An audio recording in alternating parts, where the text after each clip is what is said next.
Carisma. O que será que faz algumas pessoas terem aquele magnetismo, aquela capacidade quase que mágica de conectar e inspirar? Pois é, muita gente ainda acha que isso é um dom, algo que vem de berço. Mas, olha, a ciência já mostra uma outra realidade. Hoje, a gente vai desvendar esse mistério e mostrar como o carisma é, na verdade, uma habilidade que dá sim para aprender e treinar. Para começar, vamos pensar no Evaristo Costa. Todo mundo conhece um dos apresentadores mais queridos da TV brasileira. Agora, olha só essa frase dele. Ele diz abertamente: "Eu sou tímido, tenho dificuldade de falar em público." Parece um paradoxo, né? Como pode? E aí que fica a pergunta, né?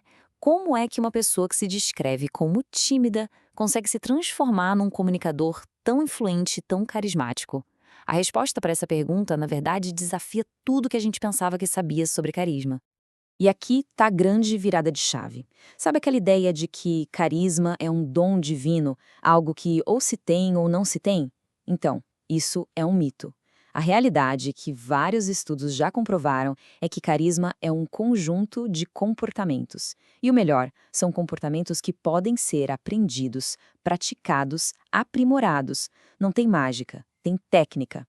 E olha, dominar essa técnica traz resultados bem concretos. Dê uma olhada nesse número. Segundo o Instituto Gallup, líderes que são vistos como carismáticos comandam equipes que são, pasme, 21% mais lucrativas. 21%. Ou seja, carisma não é só sobre ser uma pessoa legal, é sobre gerar impacto de verdade. Então, bora lá. Vamos começar desvendando de vez esse mito para entender o que, afinal de contas, é o carisma. Para entender a base do carisma, a gente precisa olhar para três pilares, três tipos de inteligência que, quando combinadas, criam essa força de conexão tão poderosa. E as três inteligências são essas. Primeiro, a emocional, que é aquele carisma que nasce de dentro para fora. Depois, a social, que é a nossa capacidade de criar pontes e se conectar de verdade com as pessoas. E, por fim, a contextual, que é a manha de ler o ambiente e se adaptar a ele. Vamos olhar mais de perto cada uma delas. O primeiro passo é sempre olhar para dentro. Inteligência emocional é, antes de mais nada, autoconsciência. É entender as próprias emoções, saber quais são os seus gatilhos, como você reage a cada situação. Aquela história, né? Antes de conseguir influenciar qualquer pessoa, é preciso primeiro saber liderar a si mesmo.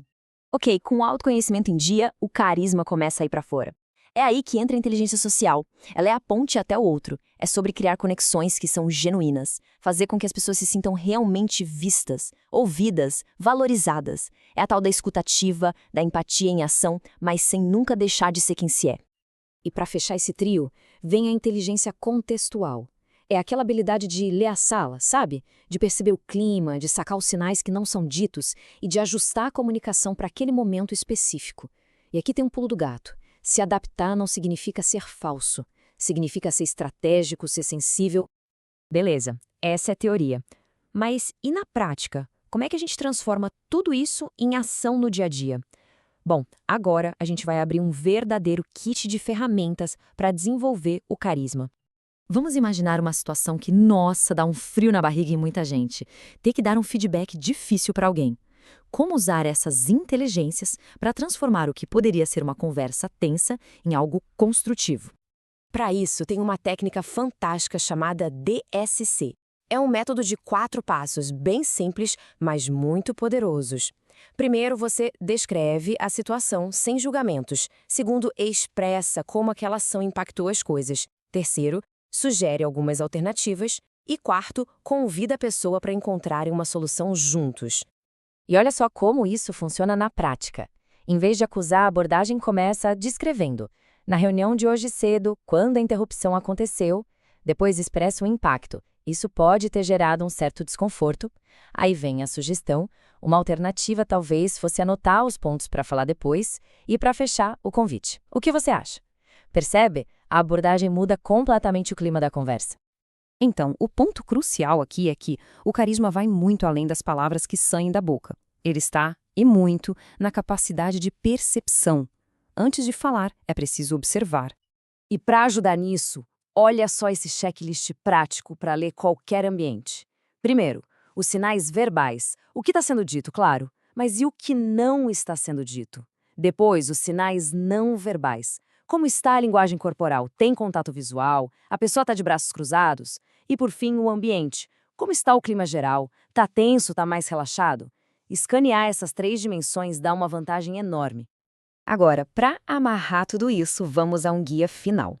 O método que organiza todos esses conceitos e transforma as 3 inteligências em 6 comportamentos que a gente pode observar.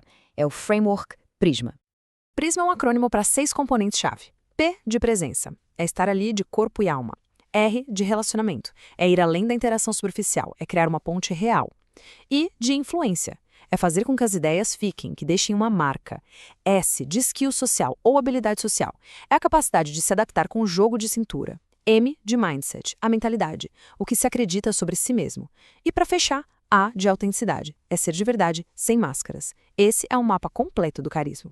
E quando todos esses elementos se juntam, nossa, acontece algo muito poderoso. É exatamente como diz esta frase: pessoas carismáticas não apenas ocupam o espaço, elas transformam o ambiente. Elas conseguem mudar a energia de um lugar. Mas olha, de todos esses pilares que a gente falou, talvez o mais fundamental de todos seja a autenticidade. E ninguém resumiu isso melhor do que a genial Viola Davis. Você nunca será carismático tentando ser outra pessoa. O carisma está na sua autenticidade. No fim das contas, é sobre encontrar e amplificar a própria essência, e não sobre criar um personagem. Então, fica a reflexão final. Se o carisma não é um dom, mas sim um músculo que pode ser treinado, qual seria o primeiro micro-hábito, a primeira coisinha pequena, que daria para começar a construir para botar esse músculo para trabalhar?